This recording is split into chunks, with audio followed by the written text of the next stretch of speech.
வணக்கம். அக்ஷய லக்ன பத்ததி ஜோதிடர் ஸ்ரீ குரு உமா வெங்கட்.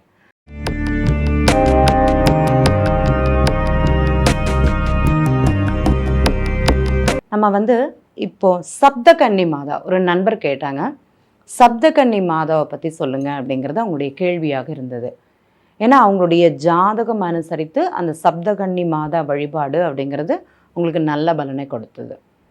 யாருக்குன்னு பார்த்தீங்கன்னா, இந்த மிதுன லக்னம் அக்ஷய லக்னமாக ஒருத்தவங்களுக்கு போகிறவங்களுக்கு, அதே மாதிரி இந்த கும்ப லக்னம் இவங்களுக்கு இந்த சப்தகன்னி மாதா வழிபாடு அப்படிங்கிறத சொல்லலாம்.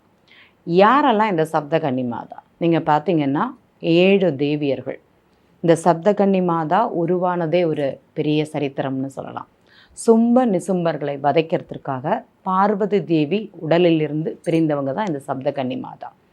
இன்னொரு சரித்திரத்தில் என்ன கூறப்படுகிறது அப்படின்னா, கருவிலே இல்லாமல் உருவான தேவியர்கள் மூலமாகத்தான், தேவியோட துணைக்காக இருந்தவங்க மூலமாக தான் இந்த சப்தகன்னி மாதா அவங்கள வச்சு தான் இந்த சும்ப நிசும்பர்களை வதை செய்ய முடியும் அப்படிங்கிறது. சில இடங்களில் கூறப்படுகிறது சிவபெருமானோட தொண்டு செய்தவர்கள் இந்த சப்தகன்னி மாதாக்கள் அப்படிங்கிறது சொல்லலாம்.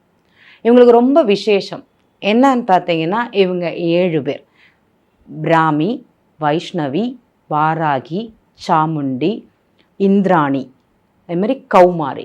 இந்த 7 தேவியர்களுமே வணங்க நீங்கள் எல்லா ஒரு தெய்வத்தையும், அதாவது இந்த மும்மூர்த்திகள்னு எப்படி நம்ம சொல்கிறோமோ அதே மாதிரி 3 தேவியர்களுமே வணங்கக்கூடிய ஒரு தன்மை இந்த சப்தகன்னி மாதாக்களுக்கு இருக்குது. இதில் வாராகியும் வைஷ்ணவியும் ரொம்ப ரொம்ப விசேஷம்னு சொல்லலாம். எல்லாருமே விசேஷம்தான், இந்த வாராகி ரொம்ப விசேஷம். நினைத்த உடனே உக்ர ரூபம். நம்ம என்ன செய்கிறோமோ அதோட பிரதிபலன். நான் நேர்மையாக ஒரு செயலை கேட்டேன்னா அங்கே நடத்தி கிடக்கக்கூடிய ஒரு தன்மை அந்த வாராகி தேவிக்கு இருக்குது. இந்த பொய், களவு இவங்களெல்லாம் மாற்றக்கூடிய ஒரு தன்மை. அதே மாதிரி இந்த மது மாதுன்னு சொல்லுவாங்க. பெண்கள் ஆசை உள்ளவர்களுக்கும் இந்த மது பழக்கம் அதிகமாக உள்ள நபர்களும் இந்த சப்தகன்னி மாதா வழிபாடு பண்ண அவங்களுக்கு கண்டிப்பாக ஒரு மாற்றம் இருக்கும். சில குடும்பங்களில் பார்த்தீங்கன்னா, பெண்கள் கேட்கக்கூடிய முதல் கேள்வி, என் கணவர் அதிகமான இந்த குடிப்பழக்கத்திற்கு, போதை பழக்கத்திற்கு அடிக்ட் ஆயிடுறாங்க, அவங்கள எப்படி மாற்றுறது அப்படிங்கிற கேள்வி அதிகமாக இருக்கும்.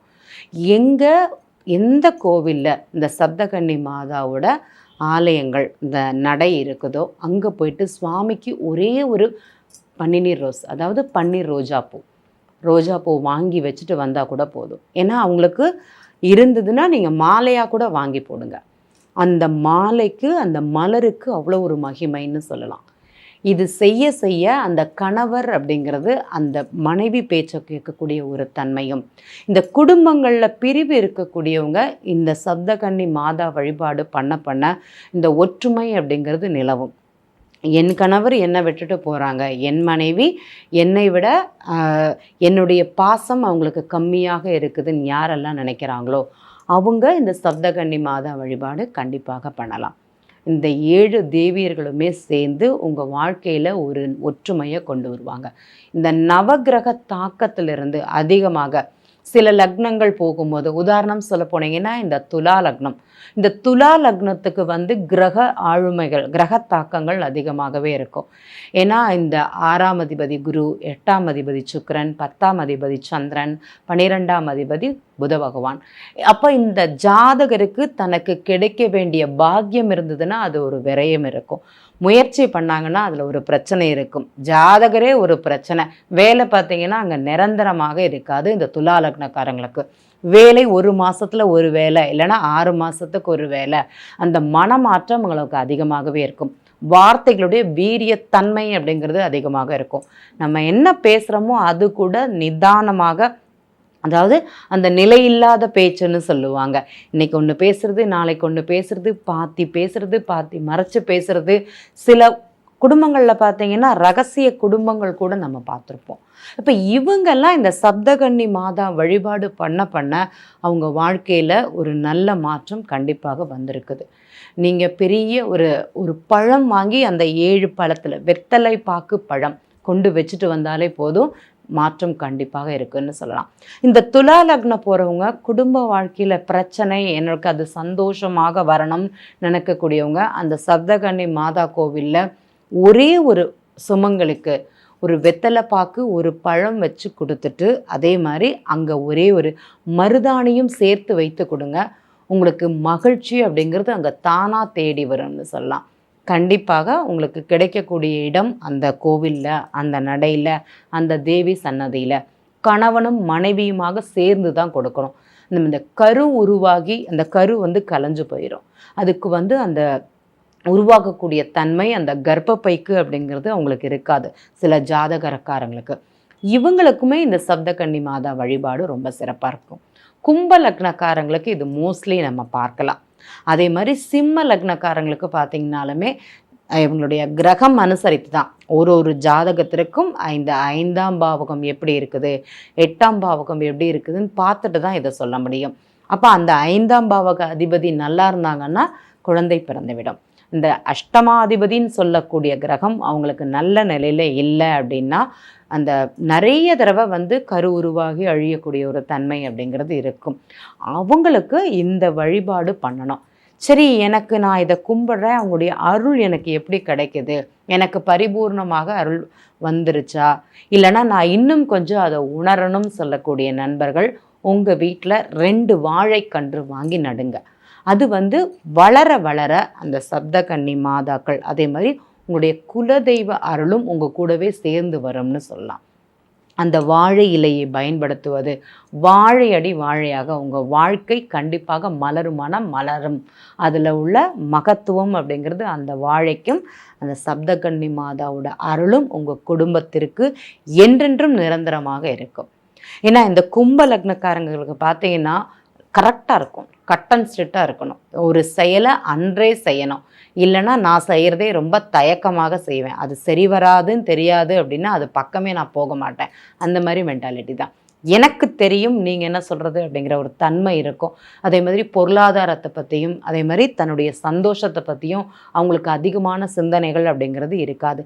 எனக்கு உண்டானது எனக்கு அது கிடைக்கும், கிடைத்தாலுமே அதை அனுபவிக்கக்கூடியது யோகம் சிலருக்கு இருக்காது. இப்போ இவங்க இந்த வழிபாடு செய்ய செய்ய இதை அனுபவிக்கக்கூடிய ஒரு யோகம் இவங்களுக்கு கிடைக்குமானா கண்டிப்பாக கிடைக்கும். ஏன்னா இவங்களுக்கு மாதத்தில் ஏதாட்டி ஒரு பிரச்சனை அப்படிங்கிறது வந்துருக்கும். இந்த கும்ப லக்னம் போகக்கூடிய அந்த 10 வருட காலங்கள் பார்த்திங்கன்னா இவங்களுக்கு இவங்களே பிரச்சனைன்னு சொல்லலாம். தன் வாயே தனக்கு பிரச்சனைன்னு சொல்லுவாங்க. அது மாதிரி தன் தொழிலுக்கு அவங்க தான் பிரச்சனைன்னு சொல்லுவாங்க. எனக்கு இப்போ ஒரு இடத்துல 10 ரூபா கிடைக்க வேண்டியதுன்னா என் வாய் பேச்சாலேயே அந்த 10 ரூபாயை உதாரணமாக சொல்லக்கூடியது 10 லட்சம் கூட இருக்கலாம். அந்த 10 லட்சம் லாபத்தை நானே கெடுத்துக்க கொள்ளக்கூடிய தன்மை இந்த கும்ப லக்னக்காரங்களுக்கு இருக்கும். இவங்க இந்த வழிபாடை கண்டிப்பாக செய்யணும். கோவிலுக்கு சென்று சுவாமி தரிசனம் பண்ணிவிட்டு சுவாமிக்கு ஒரு மலர் மாலை வாங்கி கொடுத்துட்டு வெத்தலை பாக்கு பழத்தில் ஒரு பழமும் வைத்து அந்த 7 வெற்றிலை பாக்கு பழம் இதை 3மே கொடுத்துட்டு வாங்க. உங்களுக்கு வாழ்க்கையில் ஒரு மாற்றம் கண்டிப்பாக நடக்கும் சொல்லலாம். இது நான் இந்த குழந்தை இல்லாதவங்களும் தொழில் விருத்திக்கும்னு கிடையாது, திருமணமாகாத கன்னிப்பெண்கள் இங்கே போயிட்டு வாங்க. ஒரு 7 வாரம் இங்கே போயிட்டு வந்தாலே போதும், நன்றாக இருக்கும். ஞாயிற்றுக்கிழமையில் சென்று வருவது சிறப்பு. ஒரு தீபம் 7 தீபம் அந்த தாயார் சன்னதியில் 7 தீபம் அப்படிங்கிறது வைங்க. உங்களுக்கு திருமணம் அப்படிங்கிறது விரைவில் கைகூடும்னு சொல்லலாம். எனக்கு தெரிந்த ஒரு நபர் அந்த சப்தகன்னி மாதாவில் அந்த சாமுண்டி தேவியை ரொம்ப கெட்டியாக பிடிச்சுட்டாங்க. அவங்களுடைய ஜாதக அமைப்பின்படி அவங்கள சாமுண்டியை அதிகமான அந்த மூல மந்திரங்களை சொல்லி வணங்குங்க அப்படிங்கிறத அவங்களுக்கு சொன்னோம். அவங்க நினைத்த இடத்திற்கு அவங்க அடைந்தார்களாங்கன்னா கண்டிப்பாக அடைஞ்சாங்கன்னு சொல்லலாம். அதற்கு அந்த சப்தகன்னி மாதா வழிபாடும் குறிப்பாக அந்த சாமுண்டி வழிபாடும் அவங்களுக்கு ரொம்ப அழகாக கை கடுத்தது. ஆனால் ஒரு நேரத்துலையுமே அவங்க அதை இடைவிடாமல் தொடர்ந்து பண்ணாங்க. அவங்க இன்றைக்கி திருமண வாழ்க்கையும் வீடும் பேரும், பேர் அப்படின்னா மக்கள் பேருன்னு சொல்லுவாங்க, அந்த பேரும் புகழும் கூட இன்றளவிலும் நன்றாக இருக்கிறாங்க. அப்போ நம்ம நினைத்த இடத்தை அடையணும் அப்படின்னா இந்த சப்தகன்னி மாதா வழிபாடு ரொம்ப விசேஷம். கோவில்களில் இப்போ எனக்கு எங்கள் வீட்டில் வாழை மரம் வைக்க இடம் இல்லை அப்படின்னா அருகில் உள்ள கோவில்கள்லையோ இல்லைனா ஏதாட்டி ஒரு குளற்றங்கரையிலையோ ஏதாட்டி ஒரு இடத்துலையோ அந்த வாழை மரத்தை நடுறது, அதுவும் 2 மரம் 2 கன்று எடுத்து நடுறது அப்படிங்கிறது நல்லாயிருக்கும். இவங்க வாழ்க்கையில் மாற்றம் அப்படிங்கிறது கண்டிப்பாக நடக்கும். நன்றி.